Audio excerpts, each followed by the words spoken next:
Again has been another summer of gun violence and homicides in Chicago. Bring me there. What is happening? Anytime you talk about violence or economics, it always starts spiritually, because economics and actions of violence are spiritually connected. And Chicago, especially where we live, has not had the investment, in these communities. You're looking at spaces in the city that when African Americans migrated from Mississippi and Arkansas, all of a sudden you had these incredibly gifted people, and the powers that be saw them as a threat and pulled back the investment for social control. There was literally discriminatory policies put in cities like Chicago to keep people of color down, and you see the legacy of that today. Absolutely. Matter of fact, even the police department was utilized by the city of Chicago specifically for social control. People were policed one way in one community and policed another way. So one community got public health and public safety, and another community got repression. And that was our community. And so we believe in imagination. Your new song talking about imagine. Your new song, Imagine. We believe in imagining something radically new. Talk about that song and how it relates to what Reverend Moss is saying. I grew up on the south side of Chicago. I was not poor, I was not rich. My mother's an educator. My stepfather's a plumber. We were a middle-class home. But in my neighborhood, there was gang culture. I could have been on the wrong path.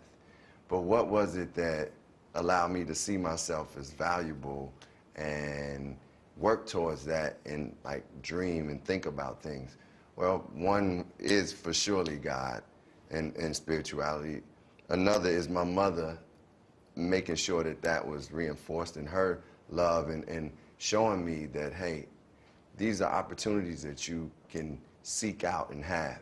And I bring that up because it was at a young age that I was imagining doing something and becoming something. And I think, I don't have the one solution to the violence, and many times, we get asked, what is it? And I do believe it is, on a deeper level, it is a lack of the spiritual, connection where you do. Because anytime, even in the most difficult situations, if I see the God in another human being, I'm not going to look to destroy them. And I think that's, one of the keys to us, healing our city. Your music has always put into context the violence that's current in Chicago. And I just want to, I won't be able to rap this. Maybe you can. But I hope I don't put these lyrics, these beautiful lyrics to shame, and these searing lyrics from Black America. Now we slave to the blocks. On 'em we spray shots, leaving our own to lay in a box. Black mothers' stomachs stay in a knot. We kill each other. It's part of the plot.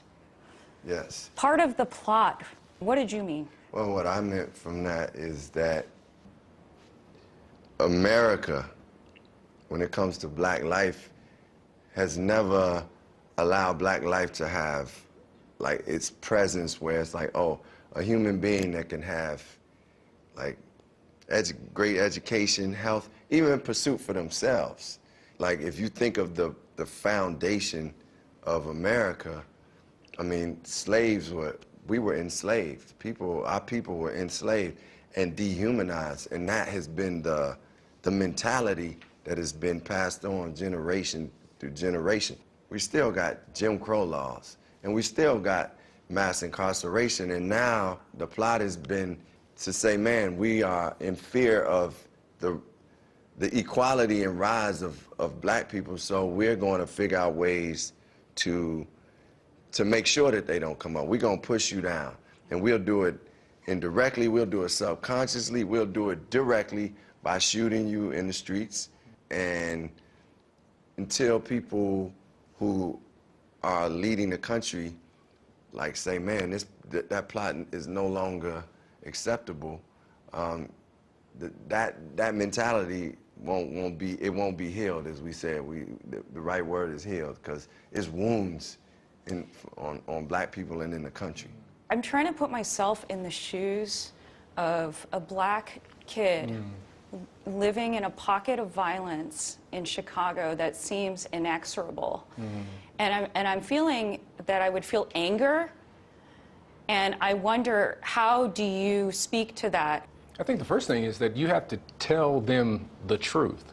That we fail in America so often to speak the truth about what people experience.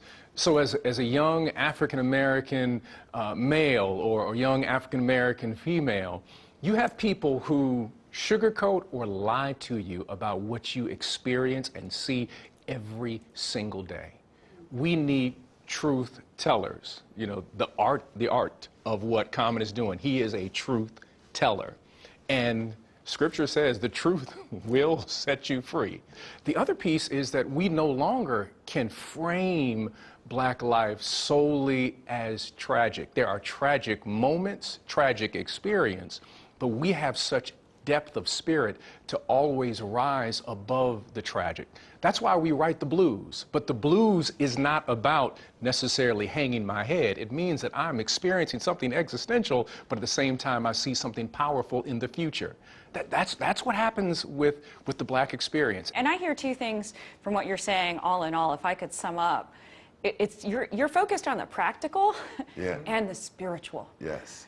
It's both and. You know, jobs stops bullets, education will prevent prison, and love creates community. Reverend Otis Moss and Common, thank you so much.